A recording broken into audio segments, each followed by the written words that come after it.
Hi, I'm Michelle from Michelle's Romantic Tangle. It is September 26th and we are gearing up for Halloween at my house. I had forgotten my plan was to get my Halloween quilts hanging on the wall here before I filmed the video.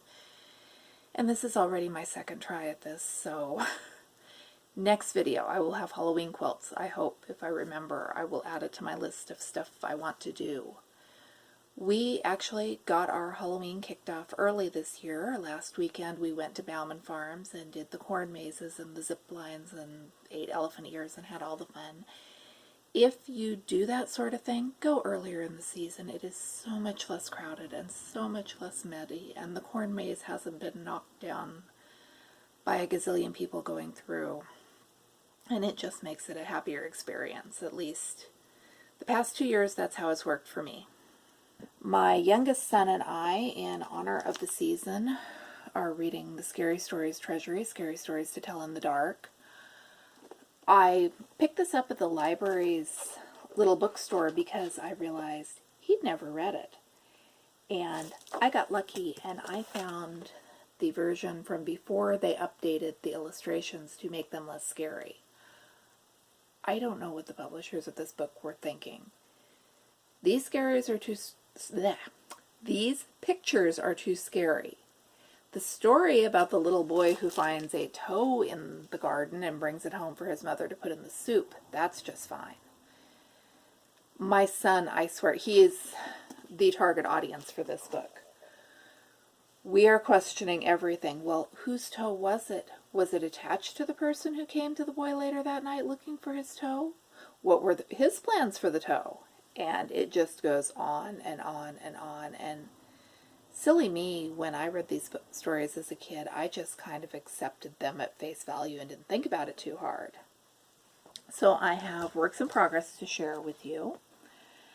I started a new one earlier this week. I love these little girls. I would have these little girls done except for the colors the designer chose for the skin. Those just don't look right to me.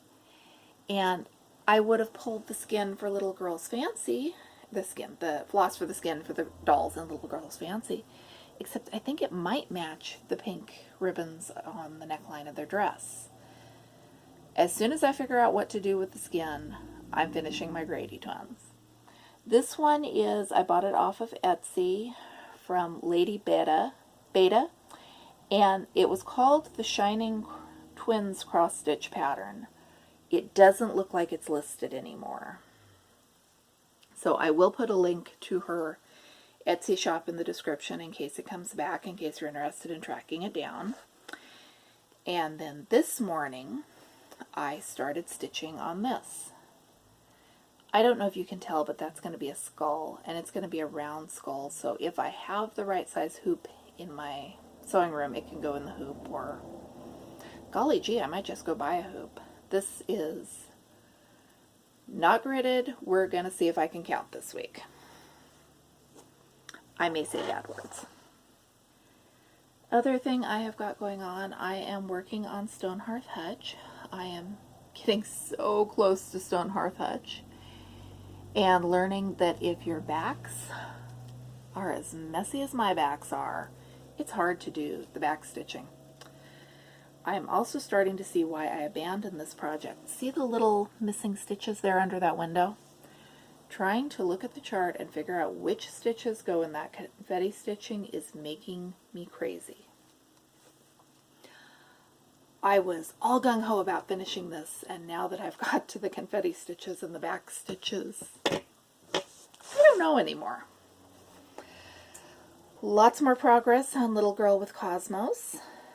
I love her. Did I mention that she's got two friends? I've got another kit and pattern with her on a dock and playing on the beach.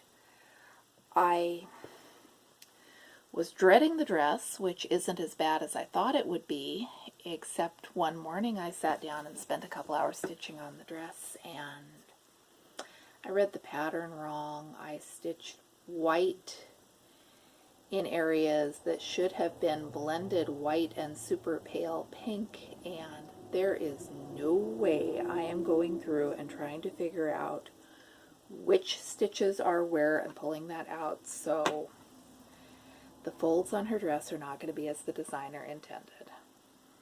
And I am not going to take it down and hold it up to the camera because I like it where it is, so I will bring you to the picture.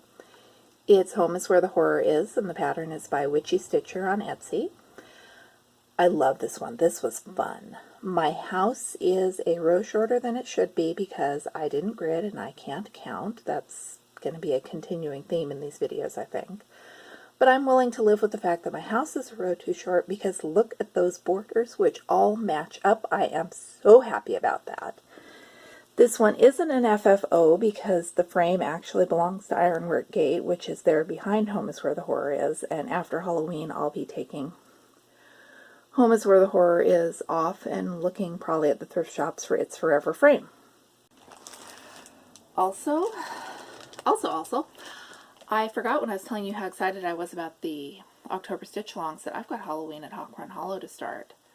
I love this pattern. I want to stitch this pattern, and the individual squares don't scare me, but figuring out how to get them all onto one great big piece of fabric and how to grid them so I don't repeat the mistakes that I've made with everything lately.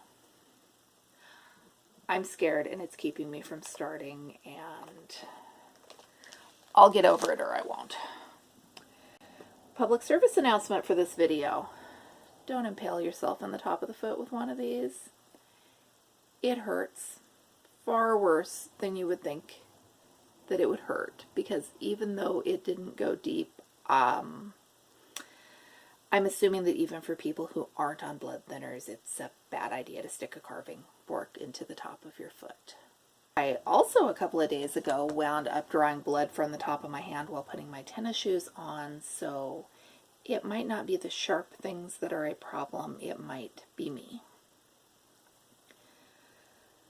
The sharp things are just a risk to me. When the boys and I were on our way back from the pumpkin patch, there was something in the road and it took out my rear passenger tire. Scared the bejeebers out of me. Thank goodness when it happened I was slowing down for a red light, so I was already barely moving and I was able to get into a parking lot, which was a whole other scary experience of its own that I don't think I want to tell that story here. Haven't been doing a lot of knitting. I did finish Halfway Home. This is the shawl I couldn't find the name of. I love this shawl. The plan was originally to donate this shawl to my deceased aunt's church's shawl ministry, but I think I like it too much to part with it. And I have lots of yarn and plan on knitting lots more shawls, and I think they can have those shawls and I will keep this shawl, and even though I feel guilty about it, I haven't worn it yet. I won't let myself wear it until I make up my mind for good. I have also finished new socks.